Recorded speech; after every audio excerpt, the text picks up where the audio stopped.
Creating a variable product. A variable product is a product where you can choose between different sizes and different colors. So I'm gonna click on products and I'm gonna click on add new. And now I will enter here the name of the product. I call this shirts. And a little description, my dummy text. Okay. And right over here you can choose a product image. So I'm gonna choose this black shirt, and I am going, you can add additional images too, but in this case we don't need them. And I'm gonna select a variable product, and I'm gonna enable stock management. I'm gonna set 250, and the shipping, your length and width and height, you must fill that in. And the attributes, we're gonna add attributes right now.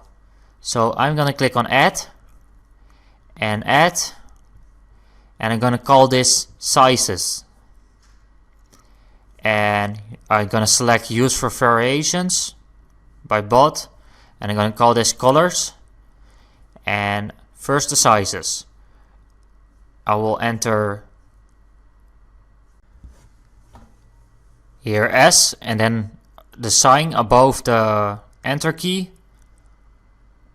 and then I will enter black and white for the colors, and I will hit save.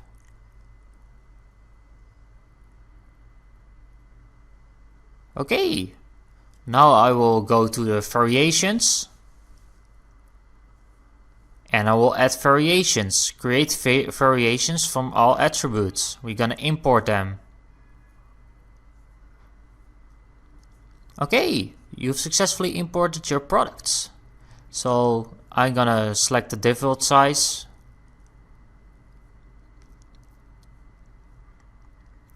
That's M. And I am going to manage stock. That's 250.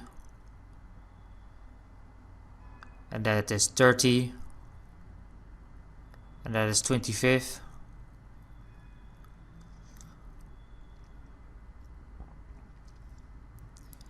And here the length and the width and the height again, and a little description if you want to add a description to your product. And here we're gonna enter in stock, so we're gonna manage our stock, and we enter 250 for example, or 100. And the variation price will be 30, and the sale price will be 25. So I will select this shirt, and I will scroll down,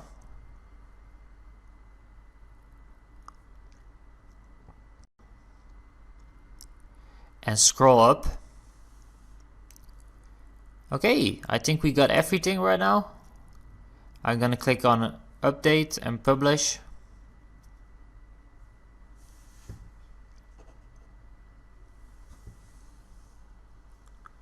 And I'm gonna update the product and publish again. And now I'm gonna click on view product.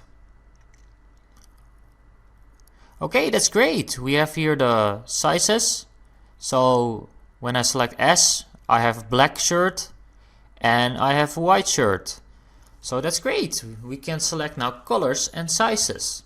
So that's all you need for your web shop. So I want to thank you for watching, and I will see you in my next lectures.